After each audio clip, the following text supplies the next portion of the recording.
Well, everyone, how's it going? Hi. How are you?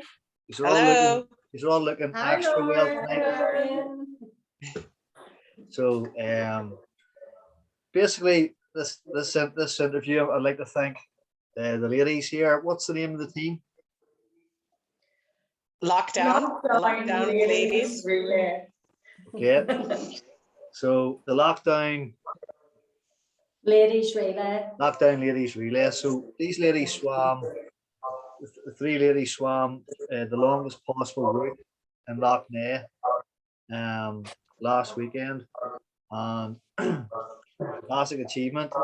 Um, the three got together from three different areas. We're going to talk a wee bit about how a person from Lurgan, a person from America, a person from Portadown end up swimming the length of Loch Ness. I mean, the Lurgan American thing, I can understand that. The Portadown American thing, I can understand that. I don't really Now you understand remember the where your Lurgan. ma's from? I don't really understand the Lurgan Portadown thing at all, but you're going to have to explain that. But look, just to introduce everybody here, so Alison O'Hagan. So Alison was the first person to, since 1930, the 1930s, the first woman since the 1930s to swim across Loch Ness. Moving on then to, amongst other things, of course, Alison. Moving on to Lauren, who has completed several long distance swims as well, but probably better known as a mountaineer. Lauren, be fair to say, on K2 expeditions and Everest expeditions and stuff like that. Met Bonzo Bannon and ended up in Ireland for her troubles, and she's ended up with us. So, Oh no, I have to interrupt and clarify. Yeah. I follow no man. I went to Queen's University. We're going. Went to Queen's University. He did have the fortune of meeting me on Everest, but I was already living here. So okay. Listen, see, just to clarify, well, I apologize because no, you're okay. You're okay. Before I got to meet Lauren, through swimming really and with friends. Lauren was a character in a book that I read about an Everest expedition. So it was a bit surreal getting to know her and to meet her and stuff, So and it's great to get chatting there about this particular achievement as well. And Andrea, Judge of the famous Judge swimming family in Portadown. Andrea has done several North Channel relays and One. you could have One is enough. You could have got away with that. So, look, Andrea's won a lot of events in swimming, has done a North Channel relay, and we're all trying to talk about the solo at some point. So I all say no, but just want to ask you then, if anybody wants to field this one, how did you end up getting together to do this challenge? Lauren knows the answer, don't you, Lauren? Well, I mean, I don't know. I actually don't know the answer, but I do know that every team needs an American. So every team needs a token American, and that's how I ended up on the team. I don't know about those two, but I think it was your thing, wasn't it, Alison? Yeah, it was after the 3 Omega swim, just over 2 years ago. Andrea you suggested doing a girly swim, so we had Andrea come up with the idea, and then she thought maybe Lauren could be the third member. And she approached Lauren, and she was all on for it. So the swim was really meant to take place last year, but we didn't really get the weather opportunity. And then rolled on to this year and sort of rolled on. So during the week, we only really had five days preparation. Was it even? Yeah, was it even? We sort of maybe decided by Wednesday. The weather sort of seemed good for Sunday, so we said it right, go ahead for it. So that's how it happened. Sort of 2 years, or over 2 years thinking about it, and 5 days preparation when we finally decided to do it. it's the best way. That's how we roll. That's the best way to do it. And Lauren, you had come through injury recently, a fairly serious injury recently to complete this. I know you said it was a first off swim of Carlingford Lock, I think it was. Wasn't it right? Yeah, so last summer was good for me. I swimming wise, I was in kind of good condition. I've kind of had to lay off the other sporting endeavors because of a bad knee injury. So took up swimming last year and did length to Carlingford Lock, which was great. First real hardcore long swim, and really enjoyed it. And yeah, kind of stuck with it. But I had a tough year this year. Just like really misfortunate. And I got COVID. I got COVID really bad in January, and I missed a lot of training because of it. And then I would have thought maybe that would have helped the knee, but nothing seemed to help the knee at that point. So I had to go for surgery in Lithuania in May. So I was really only back in the water in July, late July. So I didn't get a lot of training in this year swimming wise, but it's been a slow year for me, but the girls were patient and they were happy that I was probably not going to be that fast. And you know what? It's been great, like, because I got in and got it done and enjoyed every bit of it, actually. Well, Andrea can clarify, probably not every bit of it. So, Andrea, what's that all about? Oh dear, Lauren had a few folks over the side of the boat. Okay. Yeah, I was so good for like the first 10 hours, and then the boat had to keep doing circles to keep at the pace of the swimmer, and it just got to the point where the sailboat going in circles was not a good setup. So yeah, there was a few. See, this is Lauren just before her last rotation, getting into the water. You were sick right through your last swim as well. Oh yeah, I was vomiting in the water. It's very attractive, very attractive. I've been there myself, but it's probably. I'm glad you said about that, because people might be a wee bit dismissive of relay swims as opposed to solo swims, but you're there for the same amount of time. And you're not sitting on your sofa when the other two swimmers are in the water. You're in a rough boat. You're not really getting a rest. And as you just said there, Lauren, you're throwing up the nutrition you need. Like you're taking all your energy stuff and then you're throwing that up, and then you have to get in and do a very quick swim, every couple of hours to keep the pace of the relay. So the relay has its own challenges. Isn't that right, Alison? Yeah, I actually find a relay far more difficult than a long swim. Because obviously you have the pressure of you don't want to let the team down, and also when you get out of the water, your muscles start to seize up. You start to get really tired. So definitely, I think a relay is harder than a solo swim. We were 12 hours, so we were all up from 4 o'clock that morning. So I had these up at 3 o'clock. Oh yeah, she sent a WhatsApp message at 3 o'clock and woke everybody up. We didn't go back to woke the rest of us. She was slagged off in the boat.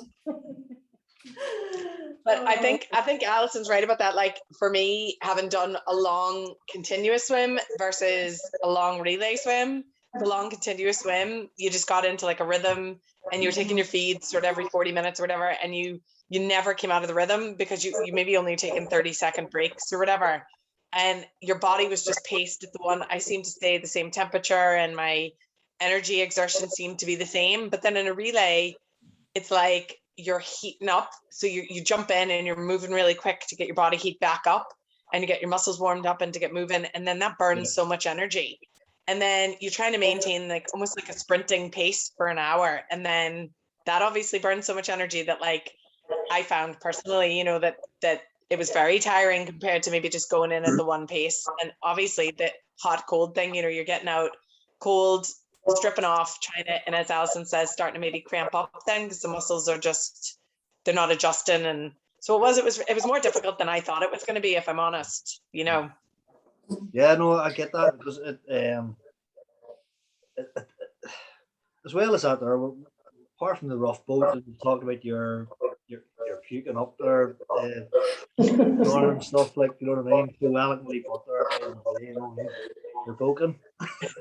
Not poking.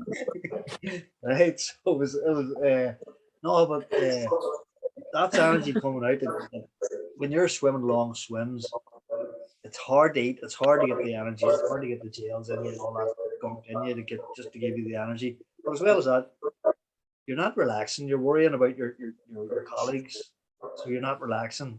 And also, you say any comfort you might get from rest that disappears then because you're fretting about getting into the water again. You get into the water and it's back to square one again. So yeah, no, it's very it's just interesting to get that perspective. And I say, and possibly in the past, I might have been a wee bit dismissive of relays.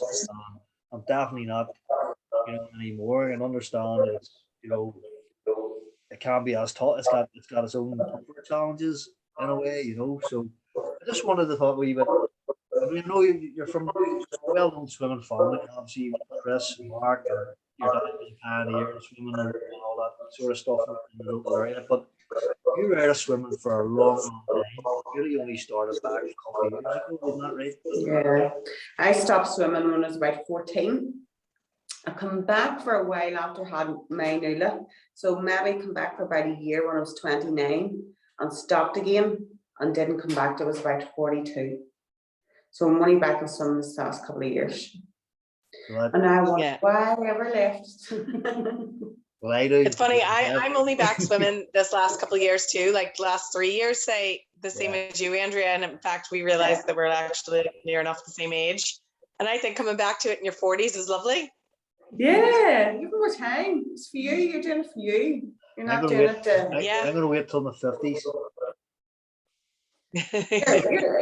You're not too far away then. Up on it's no call for that. See you next year, isn't it, Andrea? No, but seriously though, because people just presume, one of the judges, I should that would be easy doing even though it's a magnificent achievement. I should achieve it.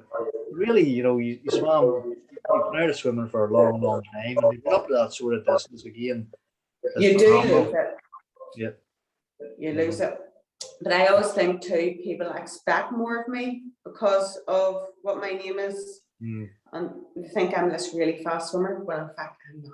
Yes. I'm not. Alison, tell her, elbow her. Yes, she is a fast swimmer. Yes, she is. She's amazing. Amazing. Yeah. It's so insulting to me and Alison when she says she's not fast, isn't it, Alison? I know people are super fast. I used to train with our brother, and there was one time I thought I was really starting to peak, when I swim, and I thought my ambition was to keep up with him for 5 minutes, right? And I was starting to peak and stuff, and I was keeping up with him, and I didn't realize he was swimming one arm.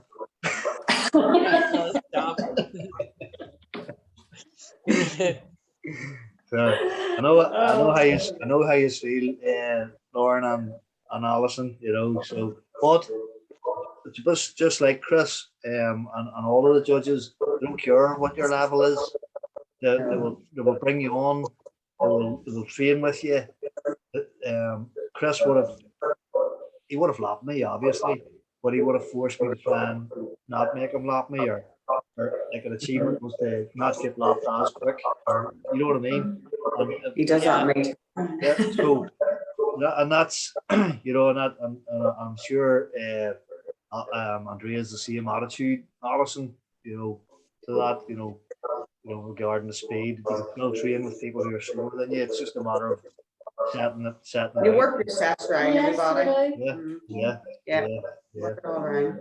So it's a great incentive for everyone. Just on to Alison there, Alison, did you not have enough of Loch Bay when you were rushed to hospital after your solo attempt? I just love swimming in the loch. It's just amazing. But I think what I can say, I hate people harking back to what did happen the last time.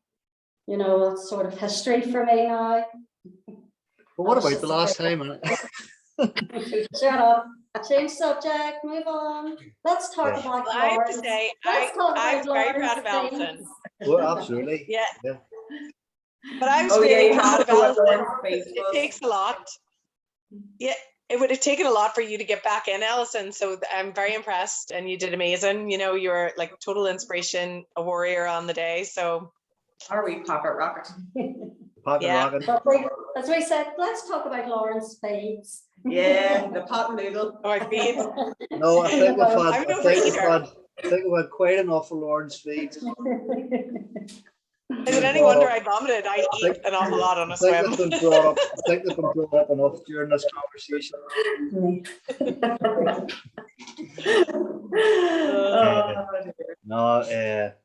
No, as I said, is there any plans then? I get a feeling that you have something planned, maybe even bigger than this. There's always plans. Always Yeah. plans. There's always plans. Yeah. When you have friends like Jacqueline McClellan, there's always plans. Yeah. You might know them yet, but there's plans. Yeah, there's a path laid out, whether you know it or not. I know I've had this experience, but no, you're not going to give it away then. You're not going to tell me then, no. There is no plans for me, but maybe you still Yeah, I have a few things in the sights for next year. I wouldn't mind trying the Dundalk Bay. Give it a rattle. Myself and Stephen and Bran have talked about the Dalriada. Ooh, that's a good one. Yeah. So yeah. Very good. We're all very lucky that we have great people that coach us and train us, and there's always plenty of inspiration and ideas floating about. Yeah, it is good. Lauren, do you want to give a shout out to Parque here? I know he's down now. Oh, I mean, do I want to or will I? I will. I did have an assessment on the boat. We had an amazing crew. We had Chris Walsh and Doc Rogers and John and Zara, but Doc Rogers got stuck doing an assessment of my knee, and I think somebody was witness to it. I think it was Alison, and Doc Rogers said something like, "It's worse than being an amputee." Didn't he say that? It wasn't something like that. He said. So if David is listening to this, a medical professional said. He definitely said that David had an advantage and that my knee was worse than being an amputee. That's all I heard. That's all I heard. Yeah, I think that's fairly logical. Yeah. Yeah. So, like, really, your swim was probably better than Berkey's. Oh, yeah. When you think about it. I mean, no question. Yeah. And he's I would tend to go with America over County Down on this occasion. You know what I mean? Oh, God. Yeah, I don't even think there's a question around that. Yeah. I wouldn't even go Portadown over County Down, to be honest with you. I guess saying something.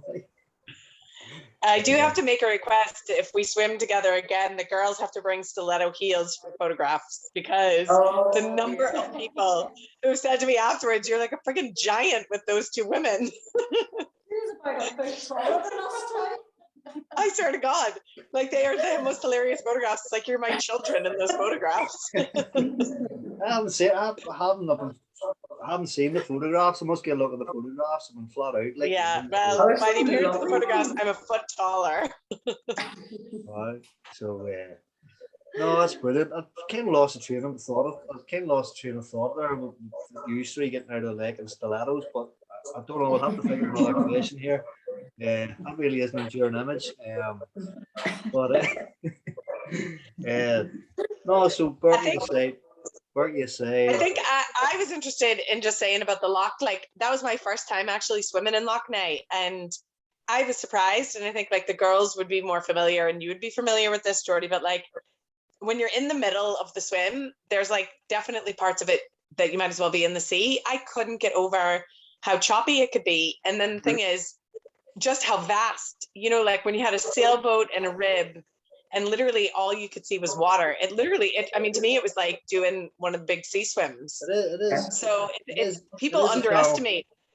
I count it, I mean, maybe just because it's me, but I count it as a channel swim. I do. And when you're doing a big long sea swim, you can kind of get into the rhythm of the waves. Whereas Loch Ness, there's a name.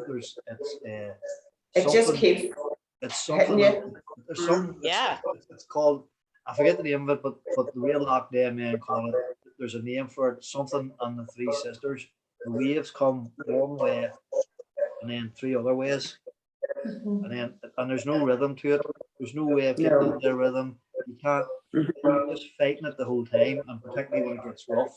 So like it's a different beast, and it's fresh water as well. So it's tough in that regard. It's fresh water.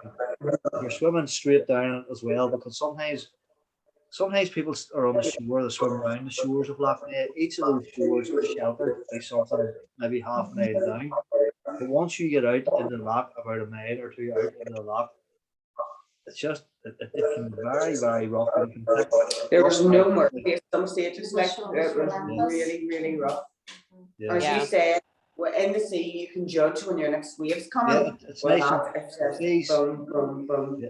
The sea you can get into like a rhythm, you know, and you're breathing. And even in the sea, like you're getting a bit of push with the tide and all. Yeah. With the rock, the undercurrents and everything, like it's just shows. Yeah, you're almost like stagnant. Like Alison and I were talking about like watching back some of the video clips, and we're like, it doesn't even look like we're moving.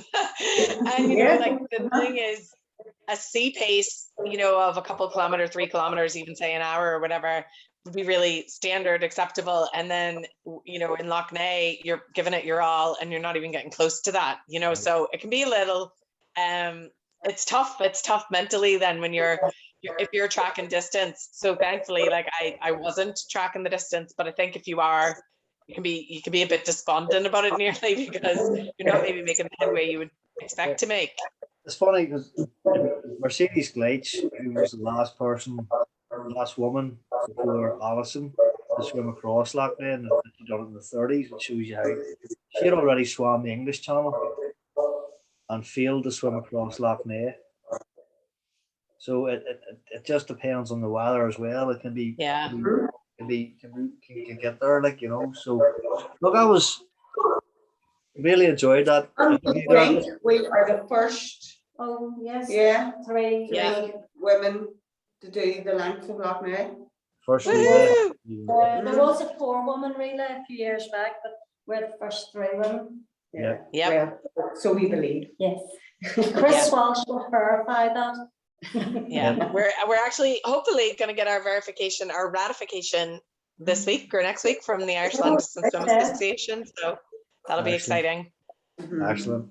So look, I'm just keeping an eye on the time here. Look, as I said, I tend to do these interviews. It's just let it go where it goes. It's a bit rambling and it's a bit of crack, but just to conclude, it was good fun and everything else. But it's a tremendous achievement, and it's three women who've had kids, who've lived a life, or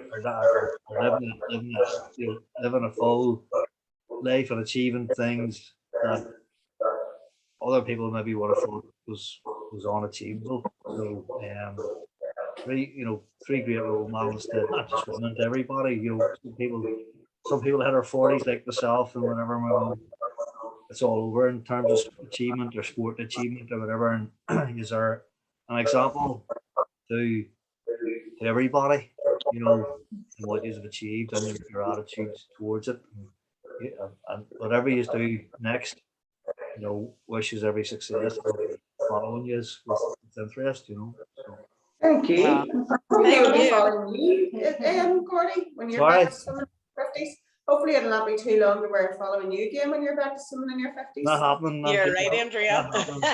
I've hung the budgies. Give yourself a wee relay.